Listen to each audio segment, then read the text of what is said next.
Good morning. Good morning. How are you? How are you? Fabulous. I'll get better though. You ever have problems or are you always fabulous? Nah, I have as much crap in my life as anybody else does. I just choose not to recognize it. Goodness gracious. No, it's funny. My daughter actually asked me, she goes, Dad, you never have a bad day.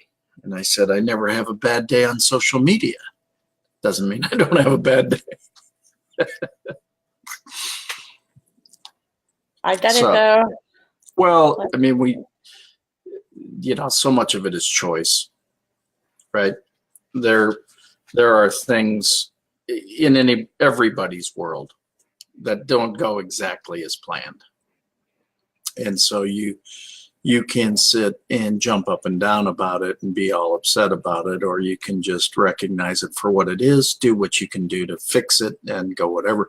And that's actually, some friends said this to me the other day. They said, you just seem like since the start of the new year, you just seem so relaxed. Yeah, kind of. Just kind of sunk into it and said, it's going to be a great year. Let it show up to be the great year it's going to be. Yep. Don't get rid of angst. Does that mean everything is working exactly the way I anticipated? No, not yet. I mean, it also takes time, right? Yep, it does. So you got to allow for the different things. I mean, I like the idea of, like we're going to do today, where there's actually slides that you can show that we can talk through and do like that on this training, right? Make it more visual. I like that. Visual's good. I like that modification, that improvement, I really wish, there's so much that I do love about Be Live, but I wish they would allow my guests to show slides. Well, and I totally agree. The fact that I can't, I've got to send it to you and you've got to be in control of it, which then I produce it differently so that we don't have as many clicks and as many changes and as many, but you work with what you got, right? It does. I almost cried yesterday. Not like cried, but we needed to wrap up. We wrapped a package or something. But we did it without tape because I could not find the tape. I got like the bag and I got the paper you put in the bag for the birthday present. It's all good. But my kids wanted to make a card and they wanted to add all this stuff to it, but they didn't have any tape. And my son, I didn't even know what it was for. He comes and brings me this new Lego set he got for Christmas. And I was like, honey, we got to go to a party. I do not have time to put Legos together. And he's like, no, mommy, it's got sticky tape we can reuse. And it had two little dots on the end. And so he had me carefully peel them off so that he could have tape for a special card for his friend. That's cool. And I was like, I wanted to cry. I was like, you're so resourceful. You are my son. Well, that's what it comes down to. And, as you do all this stuff, sometimes you just got to be resourceful. You've got to, again, there's a lot of different things going on right now. And it's being totally focused in what you're doing at the time you're doing it. Right. And then going to the next thing and being totally focused in doing it. Communications are a big thing with me, or lack thereof.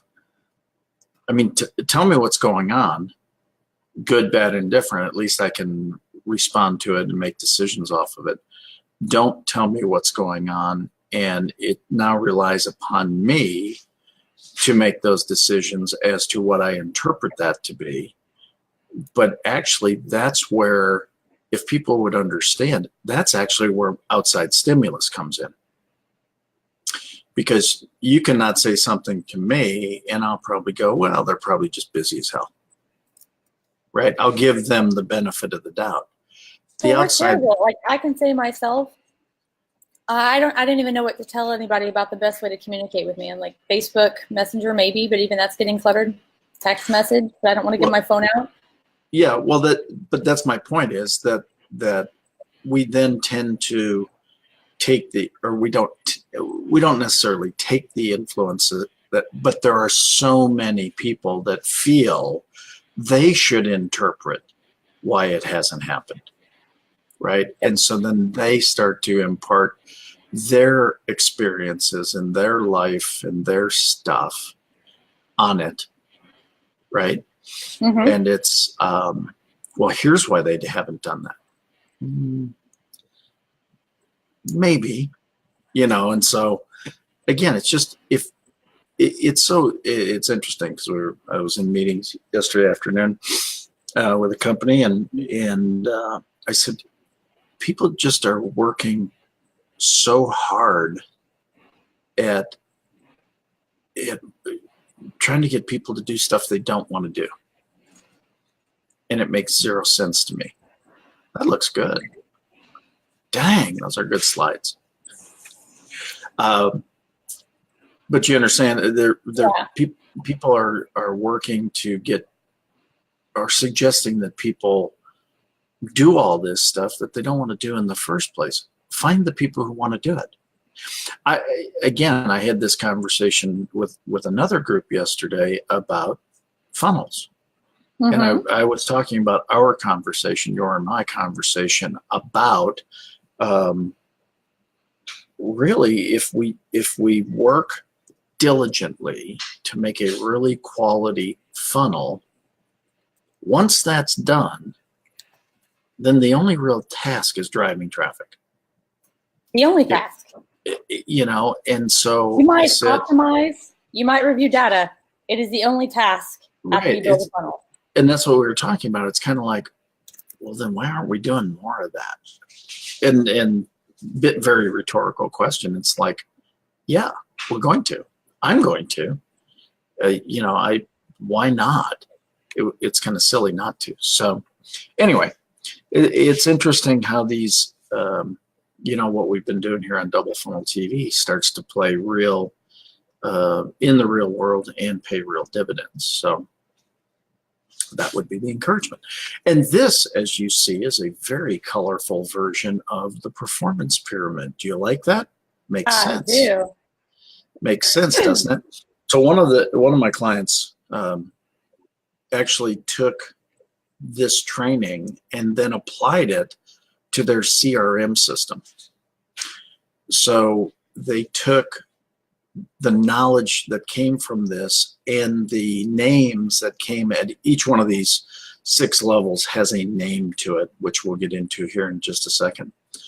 But they took this exact thing and put it in their CRM system so that when one of their customer relations folks pulled up your file, all of a sudden it was, you had the yellow bar and that according name next to you. Active Campaign does that. I can make the little CRM deal structure color coded. Right. So, they probably stole it from me, but no, I'm just. Oh, totally did. But the point is, we did this quite some time ago, and the customer relations folks at the time were like amazed at how much, number one, how they were able to talk to people better, but it also gave them the opportunity to move people up the pyramid, which is ultimately what we want to do. So, but you'll find that out as we go through the training. So, any thoughts before we get started here? I cheated and I looked through it first. So to me, it looks very, very similar to the customer value journey that I teach on. It's possible. There's more than one. I guess you could relate it to that very similarly. In some way, they're all processes. They're all taking a level of human psychology and applying to what works. Right. I do it more on the marketing side, though, so I'm really excited to see it and hear it on the sales side. Cool. Well, go ahead and flip to the next slide. So basically, the pyramid is basically that. It starts at the bottom, and when we stratify our customer base, we now understand better who's out there. So, and that's kind of what we want to, first I'll define each of the 6 areas, and then we'll kind of go from there. So that bottom level in the sales side, we call a suspect. And people go, wait a second, I've never heard of suspect before. I've heard of prospects. Well, don't worry, we'll get there. But a suspect is actually before a prospect. And so how would you define them? Well, it could be an individual or a family or an organization that's basically never seen your presentation. So on this planet, for virtually every product, there's 7 billion plus suspects. Now, remember when we talk digital marketing and we talk marketing in general, the riches are in the niches. 7 billion plus people is not a niche. So everybody and anybody is not a customer. I was about to say, wait, that's not niching. I heard you wrong. No, well, that was my point is, so they have never seen your presentation, but they probably have a need for your presentation. They have a need for your expertise. So again, it's not realistic to say that all 7 billion people on the planet have a need for your expertise or what you do, but a whole lot of them do. But the other side of it is the suspect probably doesn't know you exist, or probably knows very little. So if you were going to assign a name to them, you could assign the name of an agnostic. They just don't know. They don't know. They don't care. Right? Or they're the cynic. All digital marketers are the same. Or digital marketing doesn't work. Or sales training is bunk. Or whatever. Or the doubter. Sales is just about getting me to do things I don't want to do. That's not true. That's not at all what sales is. So the base of the pyramid is the suspect. That's your overall generalized population. But they really don't know you exist. They exist. This is not even like someone who's hit your website. This is just all possible suspects that could want it. Correct. This is somebody who, at some time goes on the web. They're suspect because they're in the medium, right? They're in the general neighborhood, but it's a very general neighborhood. Right. Okay. The specifics of a website are you have to have the letters exactly correct in order to be able to get that information. So that there has to be some, knowledge to get there from that site. Next slide, please. Awesome. And so what becomes the next area? Here's where now the prospect comes in. So the base is the suspects. The second level is called a prospect. Now, again, could be a family, could be an individual, could be an organization that now may or may not have seen your presentation. So now there's a little more intent there.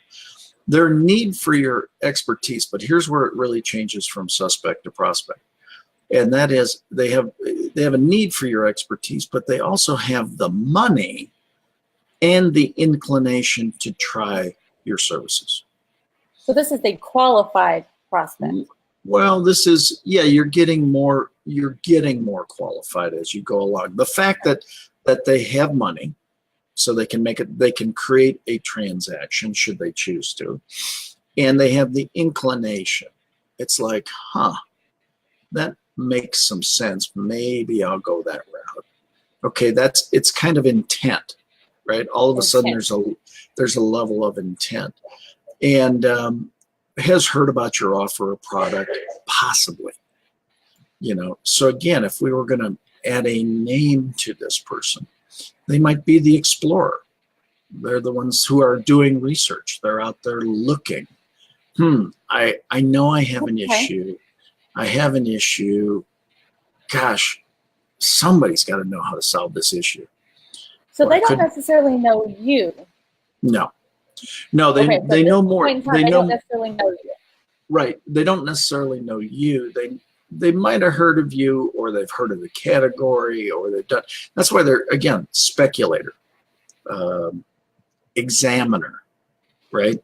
They're willing to examine the possibilities. They just maybe haven't done that at this point, right?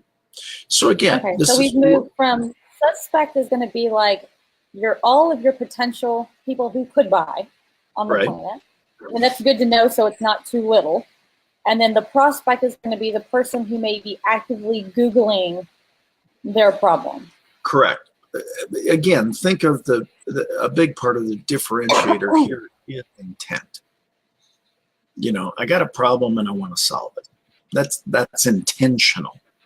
So that's where that would go. Okay. And then next slide would bring us to a customer. So this is when, again, could be an individual, could be a family, could be an organization.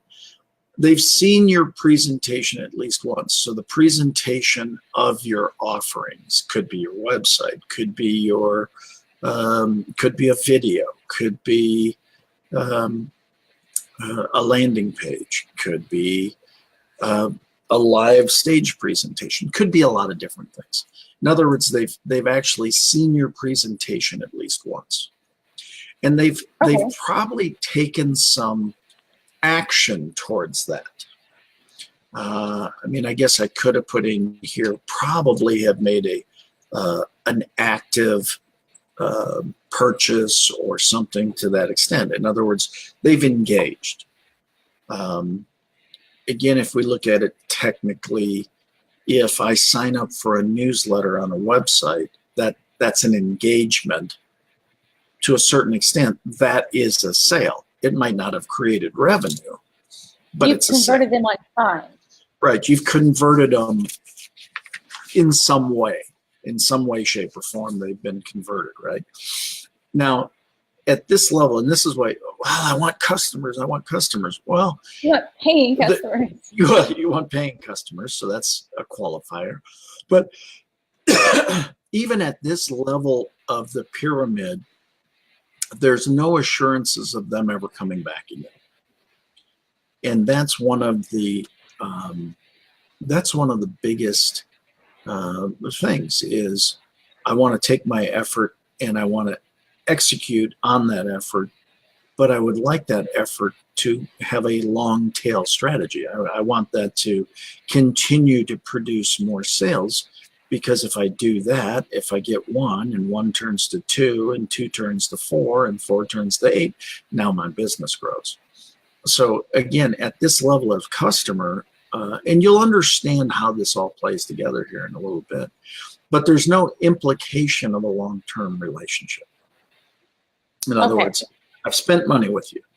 In fact, we had this conversation with this client yesterday, because I said, I worked with a client in the past who did so many things very well.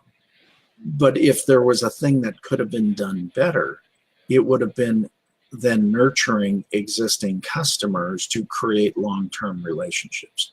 To a certain extent, they had a one and done strategy. I'm going to sell you. I'm going to get as much as I can from you. I hope you come back. If you don't, it's been nice. I mean, they really had a one-night stand business model to a certain extent. And that's what I was working to get them out of, quite frankly. I was working to get them into the relationship business model. And they're like, well, we just don't do that. I understand. That's why we're working on this, right? So again, if you're going to give a name to this level, that would be a patron, somebody that walks into your shop, or a consumer, or maybe an end user. And in other words, I need what you have. I really don't care hopefully I never need it again. So they're more the end user, right? They're more that one that, and so again, that's what from their side almost supports the one and done a little bit as well. But again, we really don't want necessarily one and done if we can get away from it. So what we want is that next level, which moves us to client. The next slide. So at client, again, so I'm giving you the definitions of these first, and then we'll talk about how they all play together and how we get them to play nice and all those kinds of things. But again, individual, family, organization, whatever. They've now experienced you, your presentation, your products. Wow, you know, you're awesome. And here's the key is, and again, in so many of these trainings and so many times when we're just building funnels, I go to it. People do business with those they know, like, and trust. In order to do continual business, they have to trust you. And so at this level, from customer to client, is really where it goes from I'm willing to trust you to I do trust you. You know, I mean, I'm willing to trust you, they'll buy and they'll do whatever. And now you've earned their respect. Your expertise is beyond reproach. I was talking to a mutual friend of ours, and she was just going, God, Jena is so smart. She knows so much. And I said, I know. How do you pack all that in one head? I don't know. It's right. And so they start to really trust you and respect your expertise. And this is where now a different level of that trust comes in. And that's when they start to easily, willingly accept your advice. I mean, it's like, without the barriers, because sometimes you give advice that's great and everyone's like, well, why are you telling me this? Maybe it's not as good as it really is. Yeah, exactly, right? This is the point where they just said, well, Jena said it, so it's got to be the best way, right? She's already done all the work. And again, this is where it's a much more committed relationship. So again, if you're going to assign a name to it, it's more, they start to become your disciple, right? It's like all of a sudden Minions. Minions. Yeah, we could put minions in there. But they're truly a believer of you and your process and how you do it and go about it. This project that I got called into that I was at yesterday, hadn't done something with this person for probably 3 years or so. Well, they're a believer.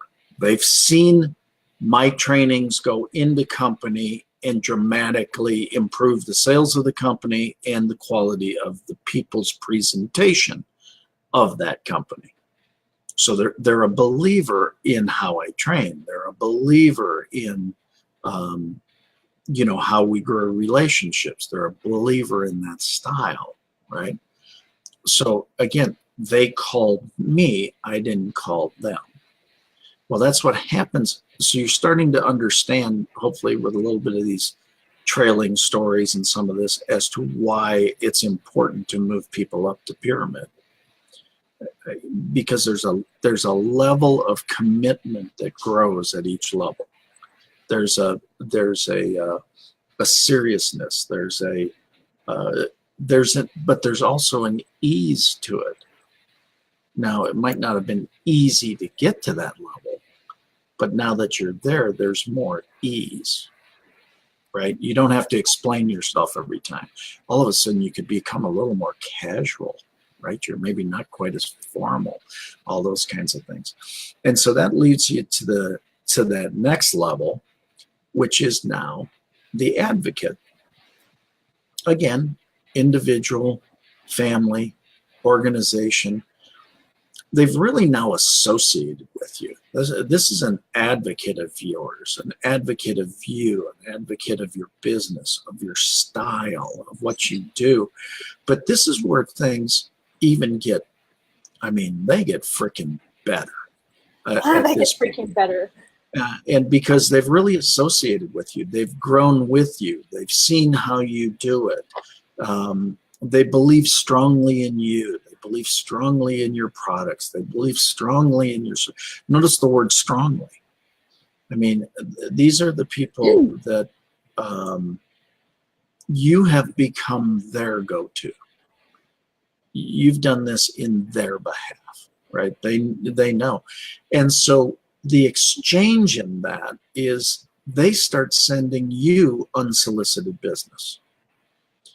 Not only do they eagerly buy, all of a sudden you come out with a new offer. They go, hey, did you see Jenna's got a new offer? I'll get that. That was actually one of the problems they said that Ryan Dice, the digital marketer, said that they had, was their statistics for creating a new funnel at this point or making an offer for stage were biased, and that you could not assume that you would even get anywhere near the same numbers, because he would just, kind of hint that they're going to offer something new, and literally it's become a thing that people will just start writing a check and hand him a blank check on stage. Here you go. Well, and wow, is that a bad thing? No, I mean, I didn't say it's a bad thing. No. But my point is, you're stating where you're striving to get your business. There are very few businesses like that. There are very few organizations have that kind of following. Did you? What is it called? There's a. I can. You know how I can find it online? I can Google expensive brick. Supreme. That's what it is. Right. So there's this clothing brand called Supreme, and they do a limited thing so that you might only, they only make 1,000, right? It's not that they're selling anything special whatsoever, but there will be a line out the door for it.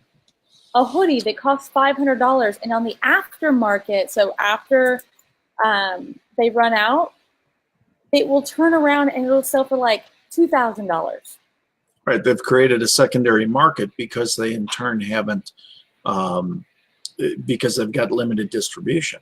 If you've got a potential market of 7 billion people and you only produce 1,000, it becomes special, even if it's not special. I mean, this is the. That's insane. Like, people just live and die and they put their name all over it. I didn't even know this was a thing, but it's a big deal. Well, and again, I think Ryan Dice is probably a good example of somebody who has built their business systematically for so long that they have they understand whether they're using the performance pyramid exactly or if they're using a similar philosophy. This is why you do this, and you're now understanding. And again, what you just said will be proven out here in a couple more slides. But as an advocate, what we really want to do is we want to get those. We want people to send it. Like, again, all of a sudden somebody calls me and says, will you come in with this deal? I want that unsolicited business. I want those people that eagerly buy. They just go, hey, you know what? I just realized I need some coaching, and so you're the guy. I had a guy call me yesterday. He said, he goes, I need you this year. I go, okay. Good news is I'm here. So those are the kinds of things. Again, now, what would you term this kind of person? Well, that's a promoter. They promote your business. I mean, I talk about you and your funnels and your funnel building and all that stuff. I talked about it in 2 different meetings yesterday, right? The defender, the supporter. These are the people who, again, now somebody says, well, that training style is a little quirky, or that this is a little that, or man, he talks about long-term relationships. Doesn't he understand we're an immediate gratification society? Oh no, he understands that very well, which is why when you use a long-term strategy, you actually make more money with less effort for a longer period of time. See, all of a sudden I've got somebody defending my approach because they've been using the approach. And ultimately they're your supporters. So what could possibly be better than this? And that's the next slide, and that is a partner. So a partner it's probably just an individual. I mean, it's even in an organization, it's your bell cow. The wingman. Yeah, it's your wingman. It's the bell cow. It's the person in your organization that is so finely, so finely tuned into what you're doing.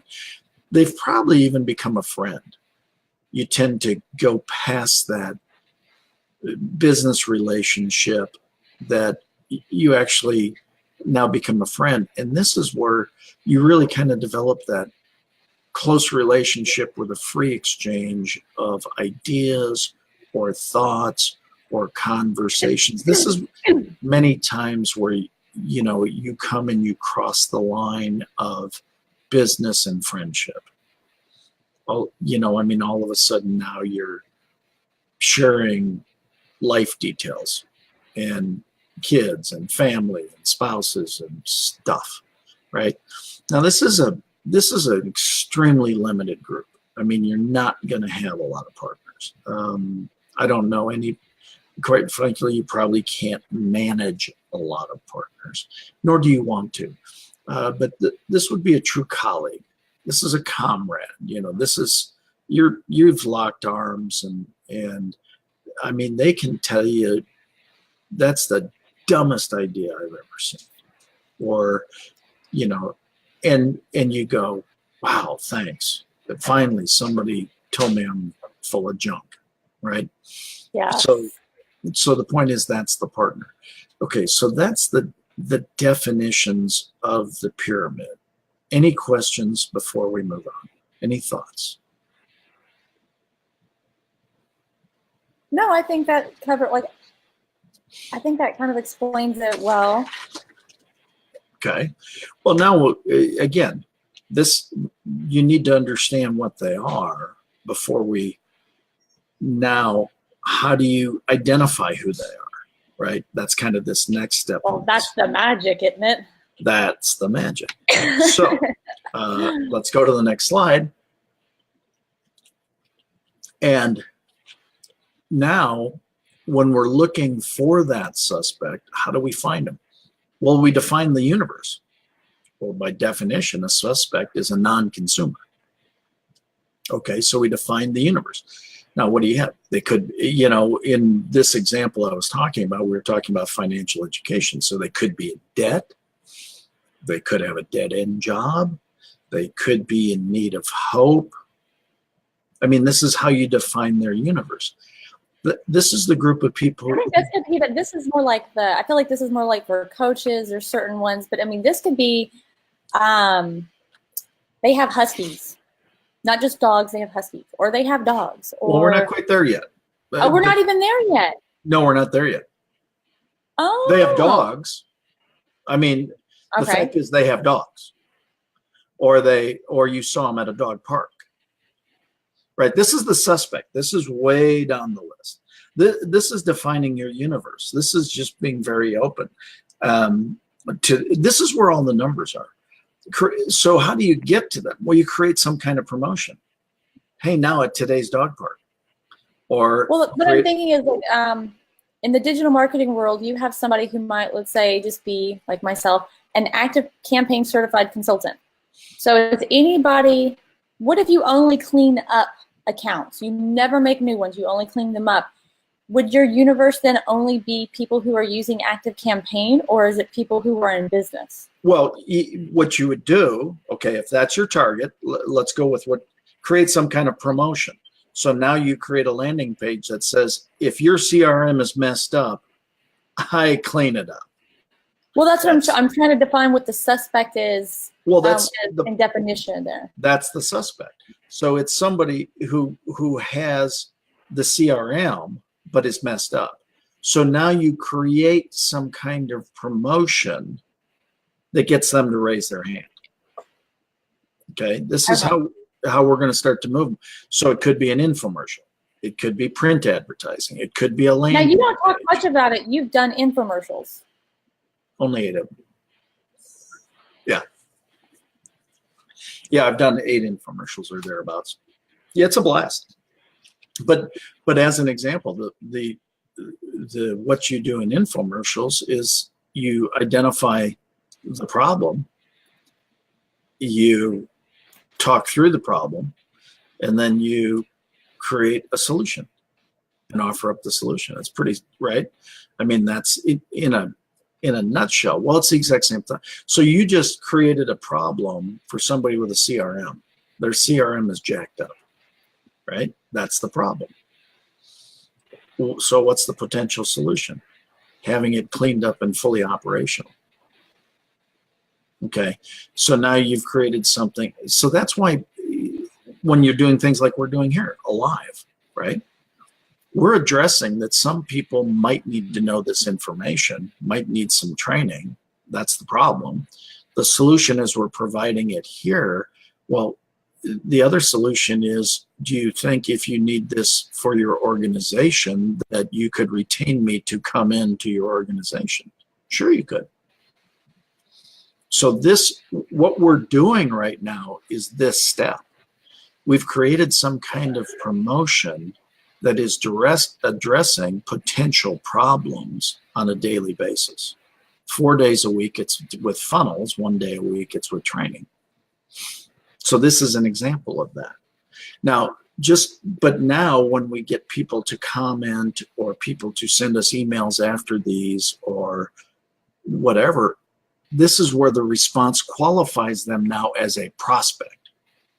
So they have now taken themselves from the suspect level to the prospect level because the fact that they commented, because the fact that they reached out, that inclination to attempt this solution, right? To be here, to listen to this. That's them raising their hand enough to say, okay, I'll listen for a few more minutes. So go to the next level. And that's where we now go, because they have raised their hands. They now start to gain comfort with you, your workshops, your products, your offering. And remember, in the definitions earlier, they had the inclination and the resources. The inclination to work with you and the money to pay to work with you. So they have the inclination and the resources. So what you do at this stage is you now start to match their needs to your solution. So this is where you might have a discovery call. You might have well, let's see how jacked up your CRM is. Let's get under the hood. Let's get under the hood, right? And so the action step here is you're actually providing them time and interest and knowledge to get them to take that next necessary step, which is to make them a customer. So go to the next one. So now they become a customer. Now remember, if you start to think back, as a customer, there's no long-term relationship. So what do you have to do? So now somebody has written you a check once. Or sat down with you. Or sat down with you. Whatever your level of engagement is, whatever your I have converted this person step is, right? Here's where you have to really start to value them. Thank them for their business. In one of the industries that I've trained a lot in, I used to talk about the 24-hour phone call.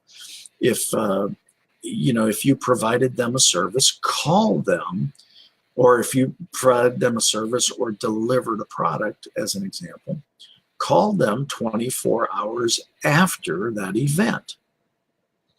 And just say, hey, I just wanted to check with you, wanted to make sure that everything got installed properly, wanted to make sure that you were more than delighted, wanted to do whatever. Now, here's what's interesting. I had salespeople, and to this day, I have salespeople when I recommend this that go, well, all they'll do is bitch. Well, okay, that is always a possibility. But if you call them and they bitch, they were going to bitch anyway. Or they were already bitching. You just didn't get to hear it. Or they were already bitching and you didn't get to hear it, so you can't do anything about it. So you can go into it going, I'm going to be defensive, and if I call my customer after the fact, So after a training, you could, as an example, in my case, after you do a weekend training, you could call people afterwards and say, hey, Jen, I just want to really thank you for being there this weekend. Hopefully you got just an amazing experience out of it all. Any thoughts? And do it from a any thoughts kind of thing, as opposed to what did you like best, because that tends to, it does solicit a positive answer, but any thoughts really gets you open feedback. Any thoughts? Yeah, you know what? I thought a couple of the exercises were going to be really kind of crazy, but man, after thinking about them, they were really awesome. Awesome. Did you benefit from those? Yeah, it was really great. It was really great. Thank you so much. It was such a great event. Is there anything I can do? Well, Jenny, it'd be awesome if you'd share your experience with others. If you feel it's appropriate, I'd love to get a little comment on Facebook of how you felt. That'd be great. Do you understand? Yeah. This is the nurturing that relationship, because again, as a customer, there's no long-term relationship guaranteed. So this is where we have to nurture. You're at a one-time sale point at the customer. We want to turn them into a client, which is a multiple sale point, and ultimately an advocate and a partner. But this is where we have to nurture them. So treat them as if they're your oldest and dearest customer, even though it was the first sale. Because why would you do it now? Because there's no assurance of a second sale. If your process is to wait, you might be waiting for a long time. So again, you want to do this at the customer stage. Once they've done something, thank them, reward them, be nice to them, do something. You know what? This one doesn't take that much. Mm-mm. It really doesn't. So, for mine, sometimes it's there's a company called Sticker Mule. Let me go look that up to make sure it's the right one. So used to just typing, yeah, there we go, Sticker Mule. And I get an email with them about once a week that says for $1, order some kind of sticker. So free shipping, give them $1, or sometimes it's $9. It's never a lot. And they'll send me 50 stickers, like die cut, the shape of a logo, whatever. Great. Yeah. I've literally done that for like a client's logo or a potential client's logo. And then at the meeting, the next time you see them, you get to give them stickers. Yeah. I've even done that for people who are just helpful right. at other companies. And I put together it was for just a social media manager at a larger company. But she was always on top of the things. She's always, says nice things. I know she does a lot of work. I know it's thankless. I just made her a quick sticker that said Susie rocks. Yeah. Makes her whole day. That's the point is, you want to go from one-time relation. You want to go from a one-night stand to a relationship.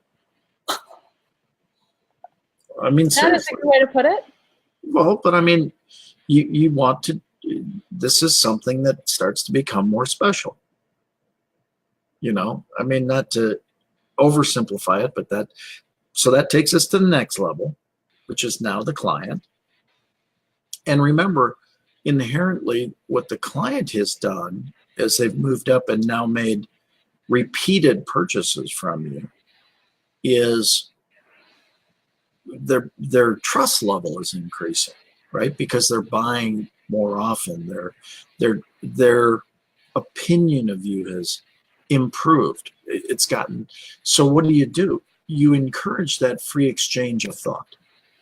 Again, remember, that's where we really get with the advocate, is that free exchange. So we're always looking up the pyramid on how, no matter. So that's why, again, when this client took this and put this into their CRM system, you start to understand how their customer relations people could now look at, well, this person's a client. What do I want to do?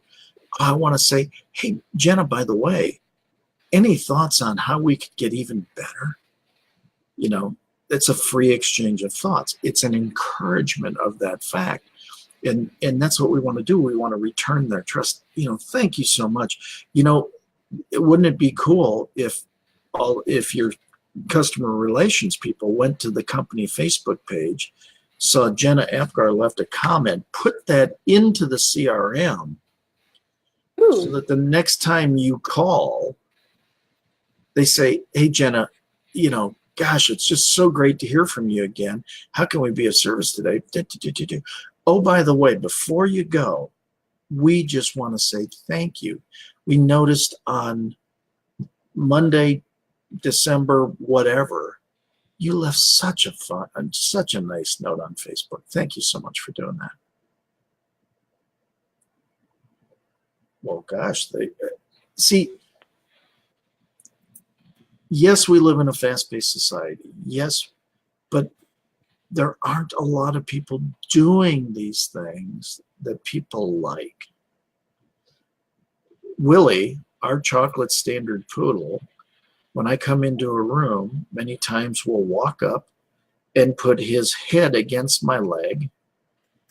And if I just stand there, he'll stand and he'll press against me harder. And if I just stand there, all of a sudden he'll look up and go, don't you realize I'm here? And then I'll pet him and he'll snuggle up even more. And then when I stop, he'll take a step back, he'll take his paw out and say, I really like that. Okay. Why would I share a poodle story?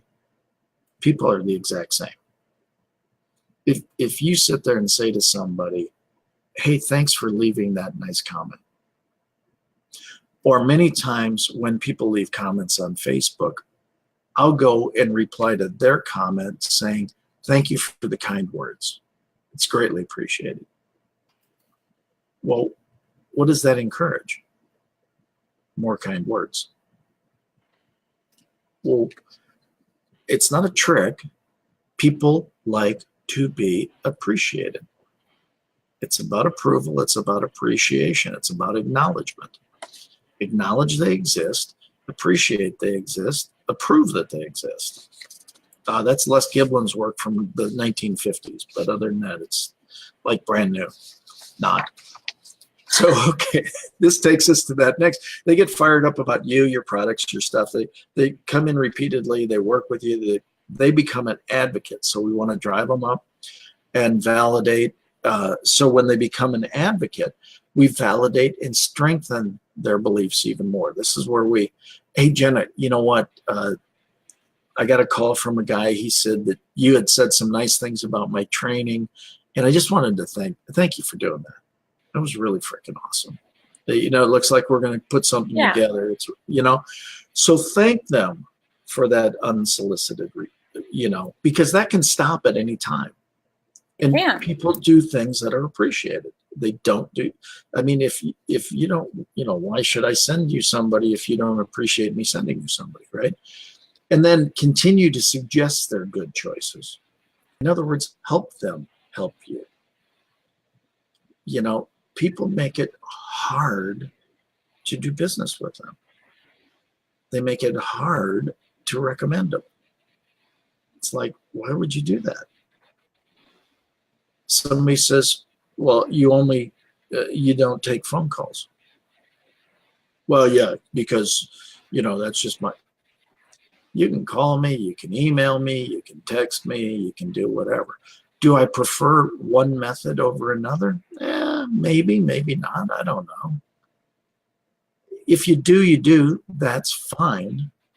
But help them help you. Help them reach out. Help me help you. Yeah. Help them. And I don't, it's really help them serve you. Serve them in serving you. Now the advocate, again, remember, they love what you're doing. They want to become more. A couple of them may become partners. So now let's go up to that next one. And that's where they become the partner for you, right? And the beauty of the partner is there aren't going to be many of them, number one, and you'll know it when you see it. You know who's a partner.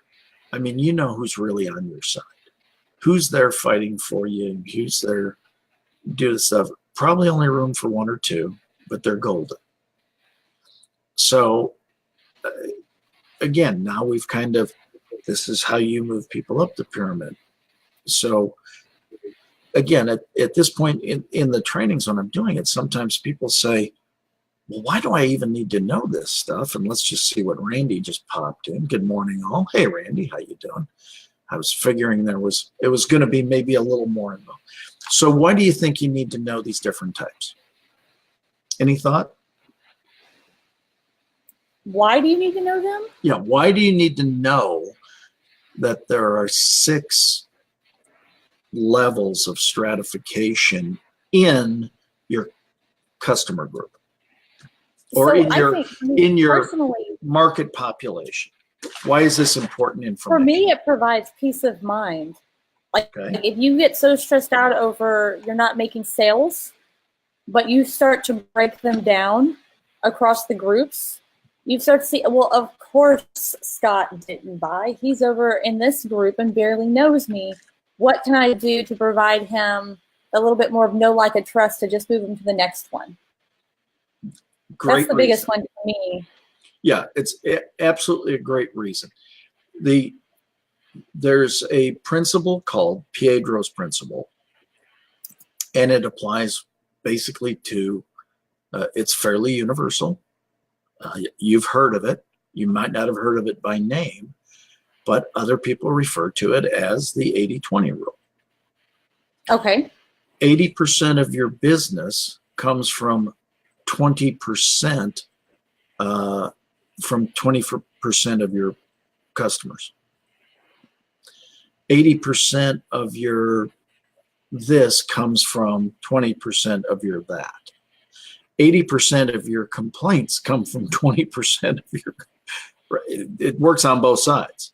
The Piedro principle has been proven out for years and years and years and years. And actually it gets more refined that 90% comes from 10%, 5% comes from 95%.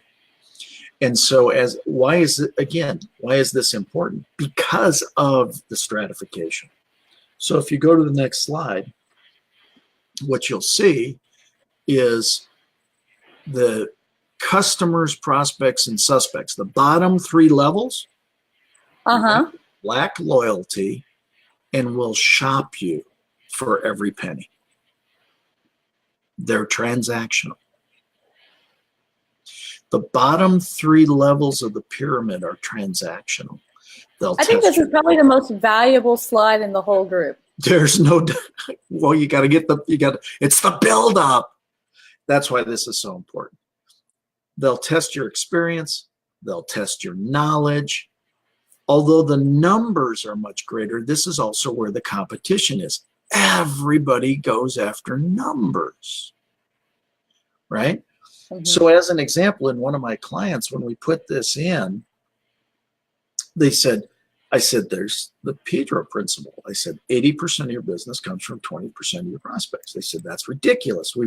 I said, good. How many customers do you have? And it was like, the number that just jumped out at me is 1,800, but it could be 18,000. That was the number, right? And so I said, okay, well, if you've got 1,800, 20% of that is 360. I want you to go 360 deep and add all their purchases for the year. So we went 360 deep and added it, and it was like 81.6%. Wow. Of their entire annual volume was those 360. Now you're understanding the value of this pyramid. Again, next level of value, okay?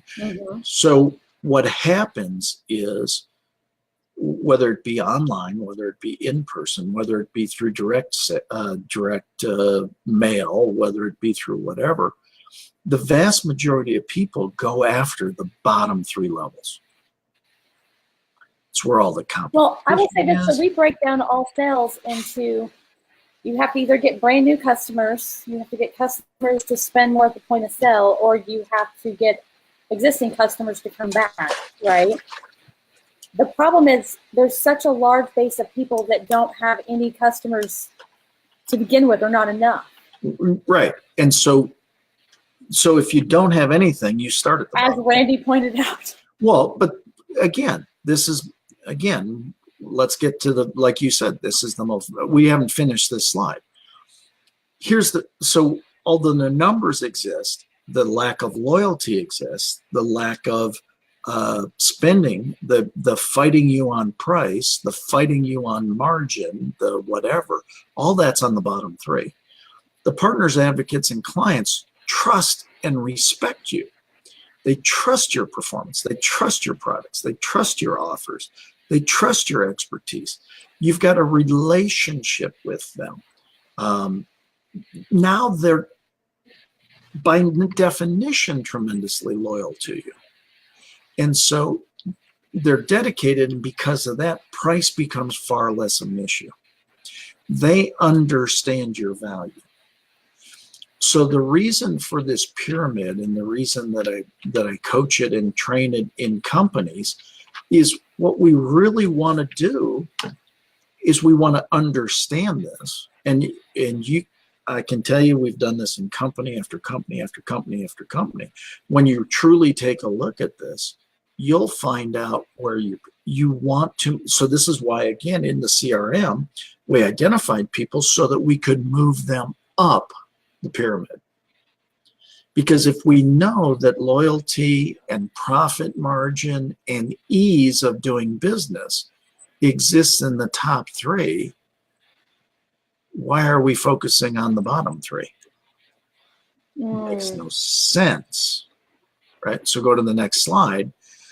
So the point is that there are 4 steps in climbing the pyramid. And the first thing is to recognize the fact that these groups exist. It doesn't matter the business you're in. This exists. You might change names. You might do it as the value journey. And I'm not, again, however that's cool. You've got your name particular to your business for this. But the first thing you have to do is recognize this exists. Because first part of solving the problem is recognizing it exists. Well, you have to acknowledge there's a problem, right? The second is then to categorize and identify your customers by list by name. So in other words, what we did with one of my clients is we actually took their list of customers and we assigned a name to them. SPCUCLAP. Okay. So now we knew who was what. Well, then we actually took them and positioned them and started looking at how many dollars came from where. And it's fascinating. And we also looked at where our problems were coming from. Our problems were coming from the one-time buyer. Right. They weren't, and they were coming from our prospects. They weren't coming from the people that we had built trust with. So then the next task is to consistently work to move them up the pyramid. You want to move them from suspect to prospect, from prospect to customer, from customer to client, from client to advocate, from advocate to partner. Again, there's only going to be 1 or 2 partners. So that last step is, you're not, but if you could have the predominance of the people you do business with be client and advocate by definition, meaning easy to do business with, trust your expert. These are the people who, I got a buddy who owns a car dealership, and well, he owns like 9 car dealerships, but people walk in and they say, I want that. And the sales process is, okay, we have that. Is that the color you like it in? Yes. Is there anything else that this one is missing? No. Do you want this one? Yes. Okay, let's go write it up. And you sit there and go, it doesn't happen like that. It absolutely happens like that. Because there's such an advocate of that dealership. They don't bicker price. They know they're going to be served exquisitely. They know, right? So it takes away all that stuff. That's why we want to work them up the pyramid. And how do you do that is you provide extraordinary customer care to the top 3 levels. Now, as soon as that flashed up in a training I did one time, somebody says, so you don't serve the bottom 3? No, it's not what it means. What it means is you serve everybody, but you work to drive them up, but make sure that those top 3 are served. I mean, your advocates are your sales force. They really are. Not the ones you pay. These are your non-paid, better than the ones you pay sales force. Because they're the ones paying you to sell you. And in this training, and I left it as I created these slides, studies show a satisfied customer tells 3 people. On average, the studies show a satisfied customer tells 3 people. And at the time this study was done, a dissatisfied tells 11.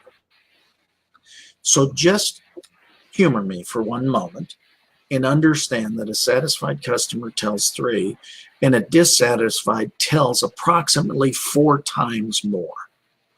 You've got a 4-to-1 level of, if there is dissatisfaction, you've got a 4-to-1 level. Most people would say that's not good. Okay. That was before the internet. That was before social media. That's why I leave it there, so we can have this point. Now I say it this way. A satisfied customer still only tells 3, but a dissatisfied tells 11 million. I mean, a dissatisfied now has the webinator, right? They got the universe to be able to share whatever they want, and once it's there, it's there. And so exceptional customer service, working, people, I just had a situation with a service company. Okay. Who basically took $75 and did absolutely nothing. They showed up and told me what they came out that I told them was broken. They charged me $75 to come out and say, you're right, it's broken. And I said, and they said, well, now if you want me to do something about it, it'll be more. Okay. Does any of the original $75 go towards the fixing it? No. That's just for me to tell you it's broken. I told you it was broken. Okay. So I confirmed it was broken. You confirmed it for me. Here's my point, is there has been significant discussion about what we do about that. It's not right. It's a very bad business. It's bad business. I told one plumber before who did that. I told him to get out of my house, or I was calling the cops. Well, okay, I agreed. My point is, well, he didn't. Not only he knew it, he had no parts. I already knew what the problem was, but he came out there with no parts. Totally agree. Sounds like a similar. Anyway, the point is, that's why you strive for exceptional customer service. That's why you work to just be good to people. That's why you don't have a bad day on social media. That's because it's absolutely amazing to me how people can take any situation. And this comes back to the communication model that we've trained on and probably should train on again. Communication is the words, the tone, and the physiology. And tone, one easy way of thinking of tone can be positive or negative. If I can take your words and put a positive tone to it, they dance and everybody's happy. But if I can take your words and put a negative tone to it, now you're the Antichrist. That's true. And this is why the words, and this is what is happening in the media, left and right. And this is not a political statement. This is an observation of truth. People are taking and everybody's got an opinion about everything. Everybody's entitled to their opinion. They don't have to share it, though. And the other side of it is, and a friend of mine said this at a talk not too long ago, and it's so true, learn to be unoffendable. Hey, that's my only negative review.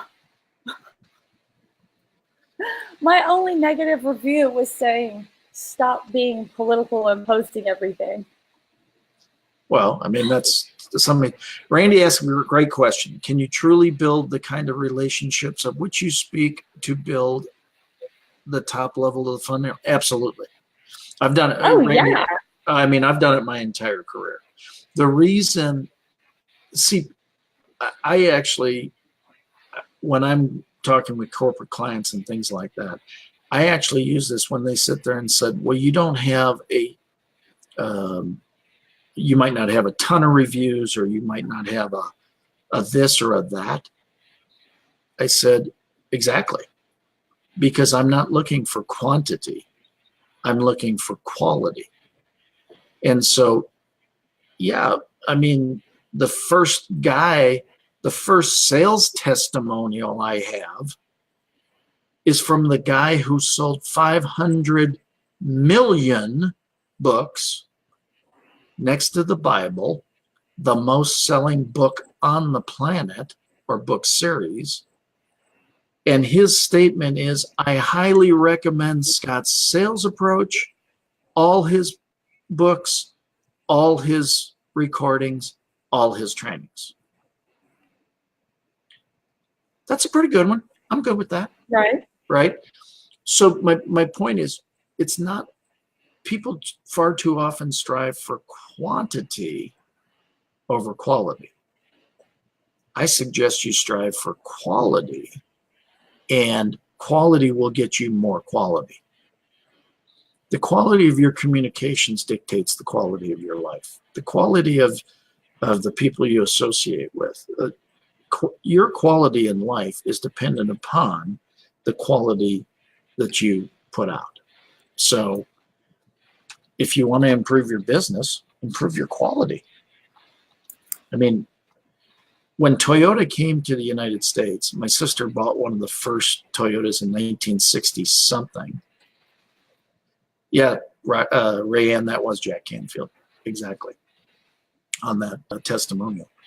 But when Toyota came to the United States in 1960 something with their first car, the Corolla, my sister bought one. It was a rattle trap. It was not good. Take Toyota of that day to Toyota today, it's a totally different quality.